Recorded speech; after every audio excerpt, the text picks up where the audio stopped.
We want to welcome you all here to this dual enrollment information session this evening to talk about some of the expectations, how you get into dual enrollment, what dual enrollment is, what courses we offer, and hopefully during that time, all your questions will be answered. If you have questions, there is a place in the Q&A. If you'll notice, there's a place in the Q&A that you all can ask questions as we go along.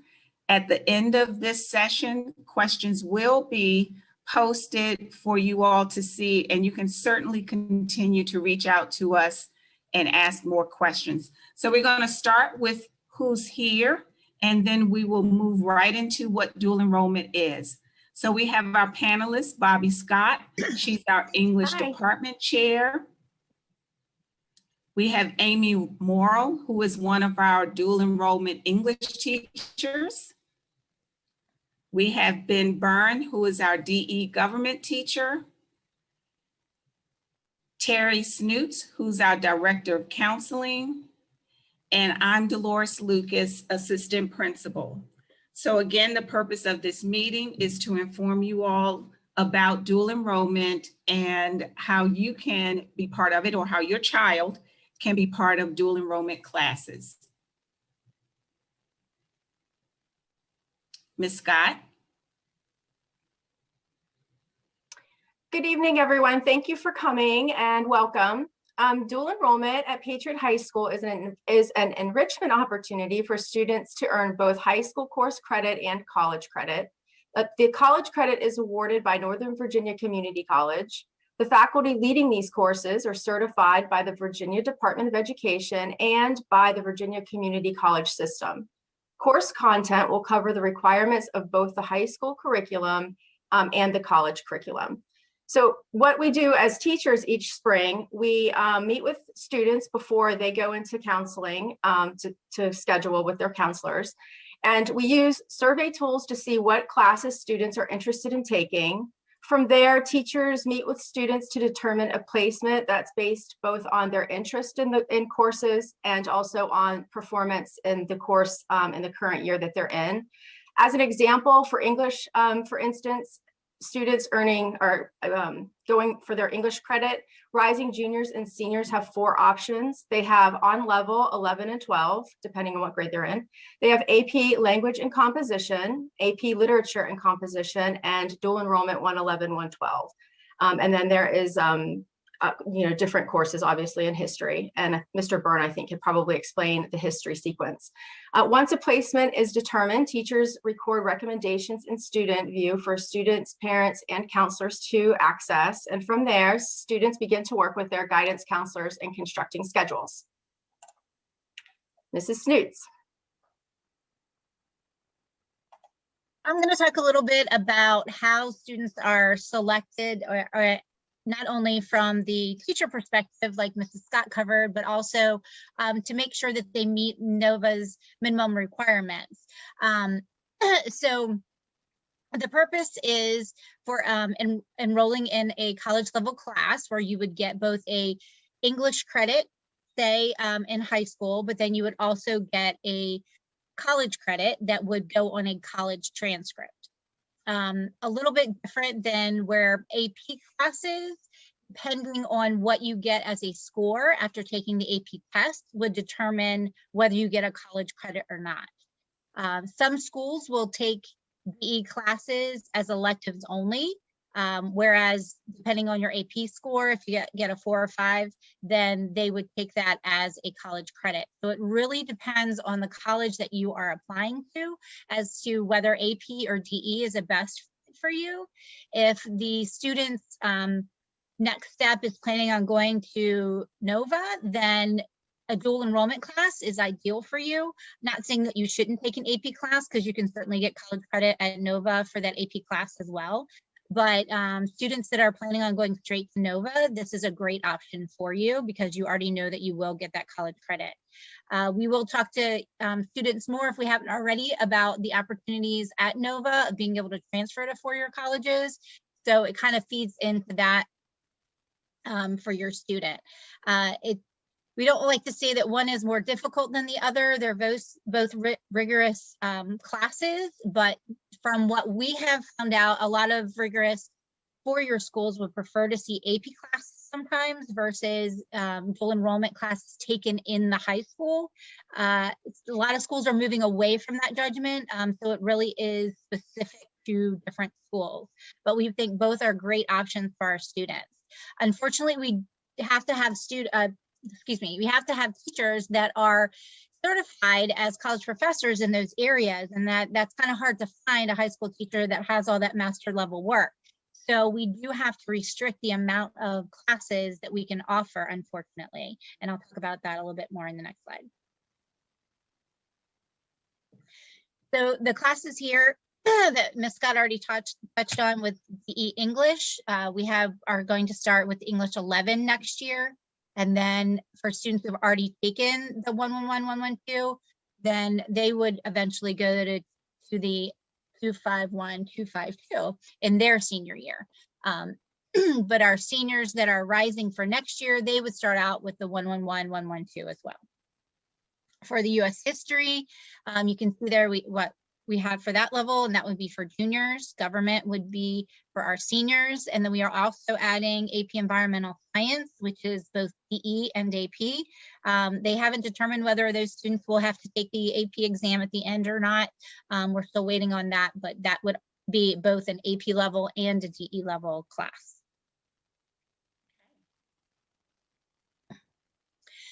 So as far as the NOVA qualifications, they are being a little bit more generous right now because of COVID. Usually students would have to meet these qualifications, either their AP, their AP tests, their PSA tests, their SAT tests, ACT, or even their SOLs in math can qualify in order to meet the enrollment qualifications for Northern Virginia Community College. But this year and next year, they are allowing students with a 3.0 in order that may not have the opportunity to take those PSAT tests because we didn't have the in-school one like we normally do. They're allowing them to just have the 3.0 GPA in order to meet the qualification to enroll at NOVA. And that is one of the things that you are a NOVA student if you are a DE student. So you would apply and we would go through that process with you if you decide to take a DE class. But again, NOVA has given us the ability to allow students with the 3.0. If you don't have a 3.0, but say you have taken the PSAT and you meet the PSAT requirements, then that is another way to meet the minimum qualification. But you must have a 3.0 or meet the qualifications listed here. And of course, your counselor can help you take a look at your tests that you've taken in order to see if you meet those qualifications. Next. So this speaks a little bit to the 3.0 or greater that you have to have in English, and then math, a 3.0 if you have not taken Algebra 2. And I think that some students may take some DE classes on campus for math, and so that would more up to that, and that would be a DE class, but just wouldn't be taught by our teachers. You can take other DE classes like biology. We've had students take on campus. You just wouldn't take them through us, and you could get both high school and college credit. And your counselor can speak to you more about those classes if you're interested in taking classes by on your own through NOVA. We will have to have a lottery basis for the amount of students. So typically we run 2 or 3 at each level of class. So if we have more students that are interested than those 60 students, then we would have to have a lottery. At both levels, we have at least 2 classes. So, English and history at both levels, as well as the environmental sciences. So if for some reason you can't get one, then we will try to get you in the other one if you're asking for both. So our option is to, and our efforts will be to try to get everyone to have experience at least one level and one class. So, if you want to take both, certainly ask for both, but we are going to at least try to get everybody into one. I think that's it for me. Hi, I'm Amy Morrill, and I teach dual enrollment English classes here at Patriot. We started doing dual enrollment English, what would it be, 4 years ago? This would be the 4th year that we've been doing it. I have consistently found it to be a initially tremendously pleasant surprise, and then over time, a very, very positive experience, both to teach, and I think the student feedback reflects that as well. So this is just kind of a general overview of the expectations for students who will find themselves particularly successful in the dual enrollment environment. These are some generalizations that will maybe help guide you toward deciding whether your student would be one who would be most comfortable moving into dual enrollment. So successful dual enrollment students are, generally speaking, comfortable taking responsibility for their own time management and have a clear sense of what it means to work with deadlines.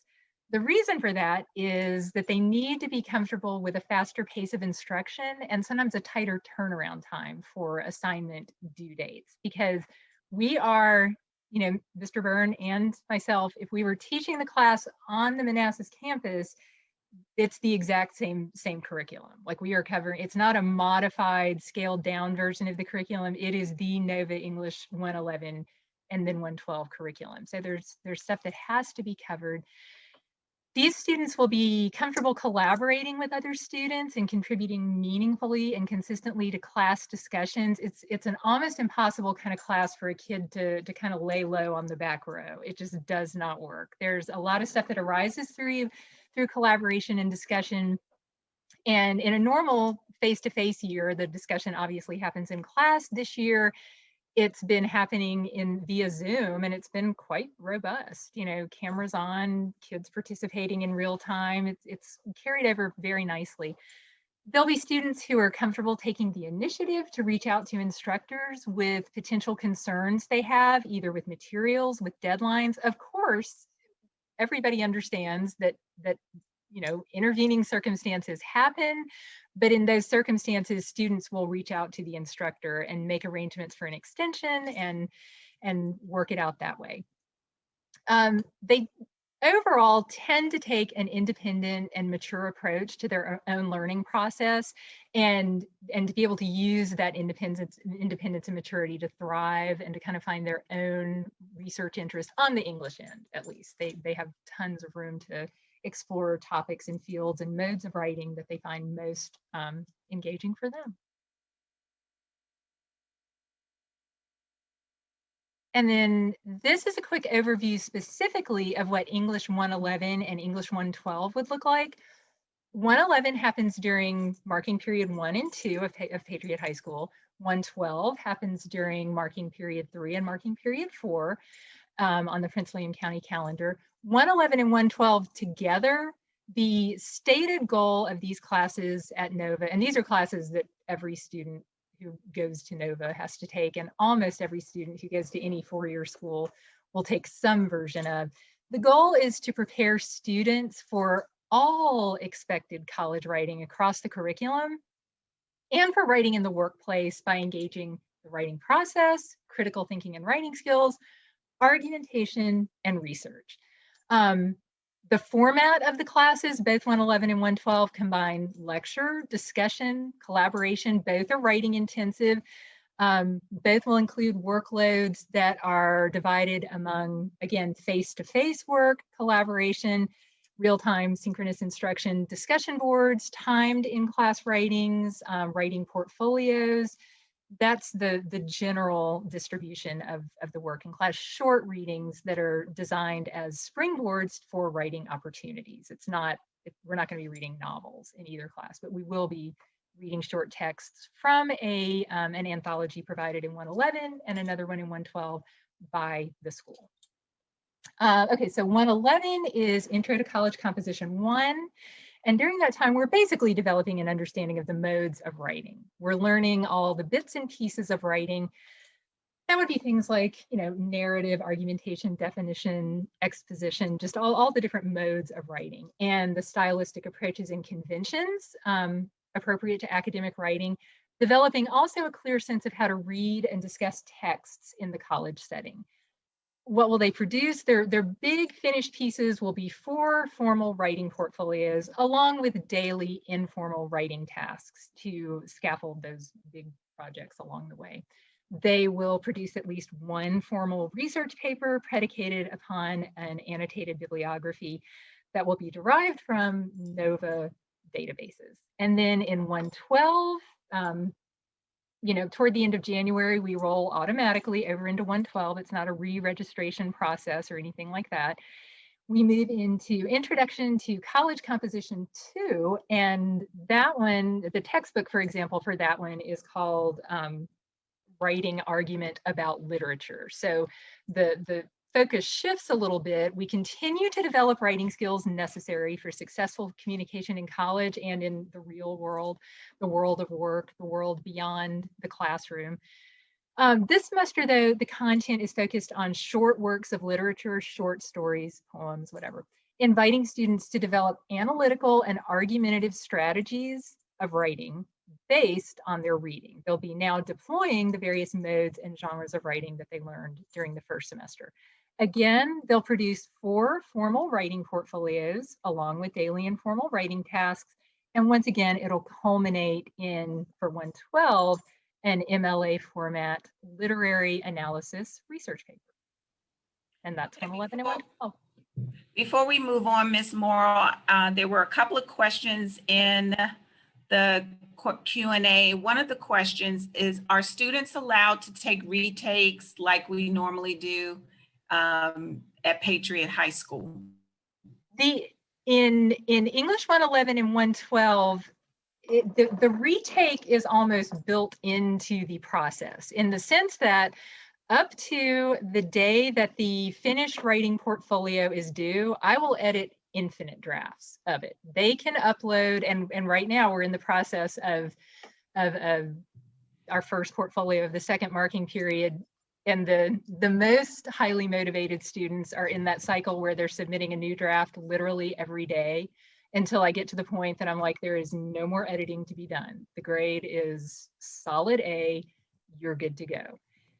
Once though the grade goes in on those writing portfolios, the grade is closed unless some major disruption or difficulty happens. On the smaller assignments, such as discussion boards, because those are predicated, those are low point assignments, but because they're relatively low stakes, but because they're predicated on real-time engagement of other students, if you miss the loop on that, it's hard to go back and retake. Once the discussion board is closed to a certain extent, it is closed. My general policy in terms of anything other than discussion boards and major portfolios, this is just the policy I have evolved and that no student at Patriot High School has ever taken advantage of, is that if you get in touch with me in advance and let me know, and that means if it's due at 11:59 p.m., if you get in touch with me at 10 o'clock at night and say, I've run into a disaster, then I will give them a 24-hour extension, no questions asked. And no student has ever taken advantage of it or seemed to need anything more than that. Okay, great. Mr. Byrne, anything that you want to add to what Ms. Morrill is saying in regards to retakes before we move on? Sure. The one idea is we're kind of 2 classes in one, right? You have the Prince William side and then you have the NOVA side. And so NOVA policy would say no on the retakes. That would be them. So technically, if we followed the NOVA protocol all the way, kids wouldn't be taking retakes. But however, to meet the Prince William side, retakes are permitted. So technically they could do you could see a 2-grade cycle. So you could see what you got on the Prince William side. So you could have an A from Prince William because of the retakes, etc. However, on the NOVA side, it may be the B, because you missed the assignment or something like that.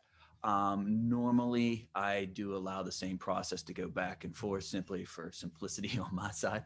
And in this digital world that we've been in, retakes have been a lot more lenient, trying to adjust to the environment. Okay, hopefully that helps. Great. Okay. Thank you. You're welcome. And I'm sorry, I'm going to add one more quick thing. Building on what Mr. Byrne just said, unlike in history and in political science, in English 111 and 112, it being a composition class, we don't have any quizzes or tests or, anything of that sort. It's all process driven. So that's going to be a difference between the two. Okay, great. Thank you, Ms. Morrill. Mr. Byrne, if you'd like to talk about DE government. Sure. Okay, so DE government is a senior level class. I believe we also have for juniors a U.S. history offered as well. Just like English, it's divided into 2 classes. So when you finish, you're going to have 6 credit hours, which is very beneficial. That's, take both English classes and take both of my classes, and you're coming out with 12 hours already. So basically, we divided into political science, PLS 211. All right. And this is the overall process of American politics. We look at the foundations of the Constitution, talk about federalism, political behavior, civil liberties, civil rights. It does match the standard government curriculum in that perspective. Okay. And then same thing in January, we switch over to 212. And this is more of, like I say, I want to call it the process of government. We look at the 3 branches of government, how they function. We look at the bureaucracy, domestic and foreign policy. All right, that's going to be the general makeup of the classes. Okay. We'll go ahead and switch here. The all this information I'm giving you, though, it's up for change. I believe we're going to have a meeting on the 16th on this. So the courses will probably be changing in number from 211 and 212 to 135 and 136. I can't answer what the difference is in numbers. I apologize on that. I haven't gotten that information yet. But this actually does change the way the course is going to run. So 135 is basically taking everything I just talked about and condensing it into one semester. So we're going to be focused. So it's going to be a much faster course to get a lot more material in there for that perspective. And then the big change will be the 136, where we're actually adding in state government element. And this will be focused on Virginia's process. It'll look at the, how the Constitution relates to the state government, how federalism, how national and federal government either butt heads or get along. We'll look at the governorship, state courts, legislation from that perspective. And then at the end of that course, we're going to focus on, state policy making, such as education, poverty, wealth and health. Of course, I'm not 100% on that entirely because I've yet to really get into that curriculum. But it'll be a different perspective. And actually, I think doing it this way does match it better to our standard government course, because before we weren't covering anything of Virginia, and now we're going to bring that element into the course. Okay.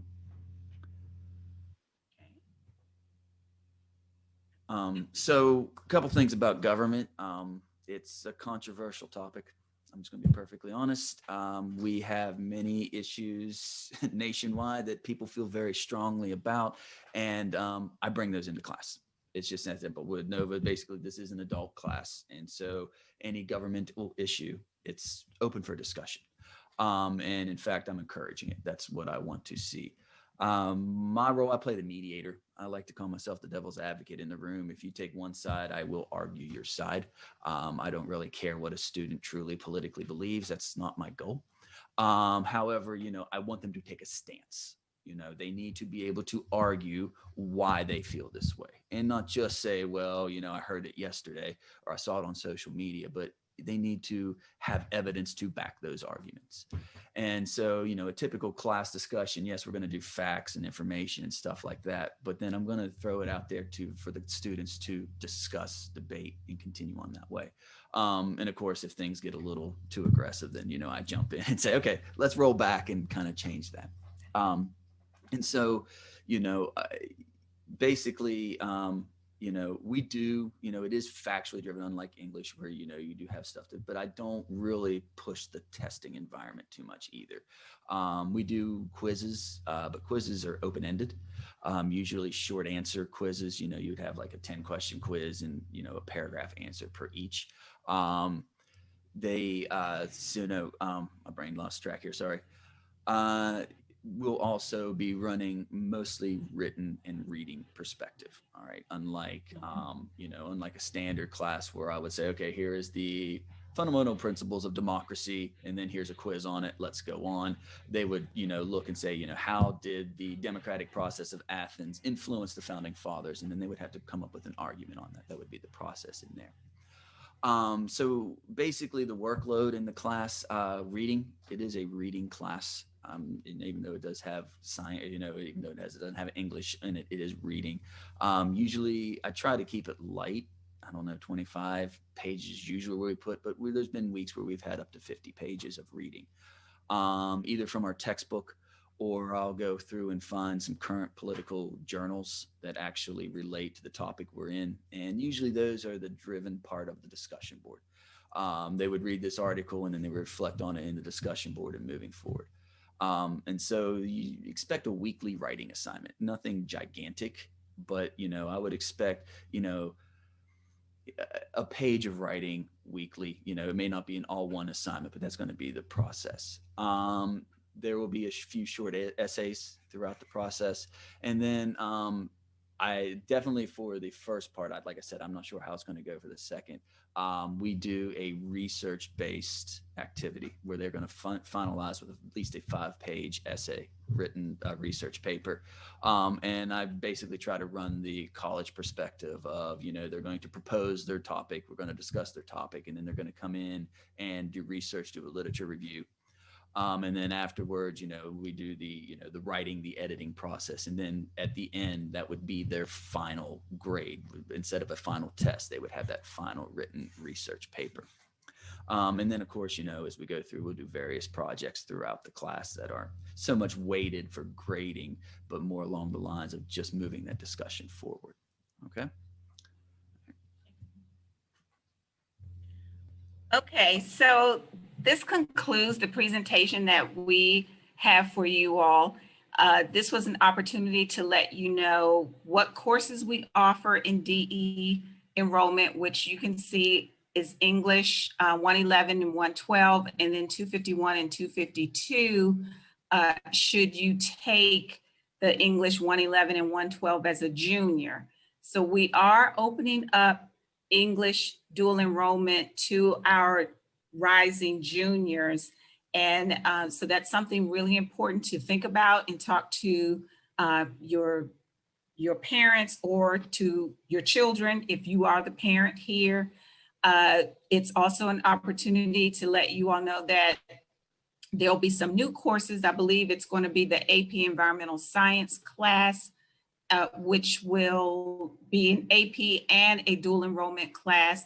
And then you have the two history classes. One is USVA history, so that's for our rising juniors as well. Just keep in mind, I believe Ms. Morrill did mention that if you're taking English 11, if you're going to take English 111 and 112 as a junior, you will still take the SOL at the end of the school year. So I want you all to be mindful of that. Ms. Snoots also informed you about the process after you're recommended, which Ms. Scott talked about, how you're recommended. And we will more than likely have a lottery system in place if we find that enrollment is or desire to be in those classes exceed what we can actually offer, because we do have a limited number of staff who can actually teach the dual enrollment classes at this particular time. So make sure you talk to your kids. Kids, make sure that you talk to your parents.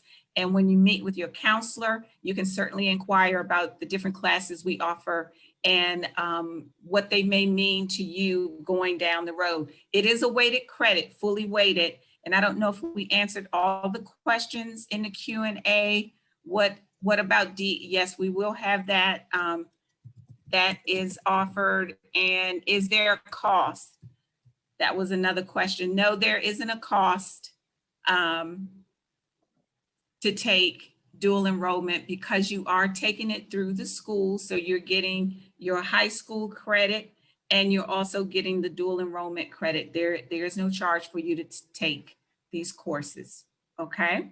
If you all have more questions, my name is Dolores Lucas. As you can see there, you can contact Patriot High School and ask for me. and I will direct you to the appropriate person, which is going to be one of these wonderful people who were here this evening, Ms. Scott, who is our English department chair, Ms. Morrill, who teaches DE English, Mr. Byrne, who teaches DE Government, and Ms. Snoots, who is our Director of Counseling.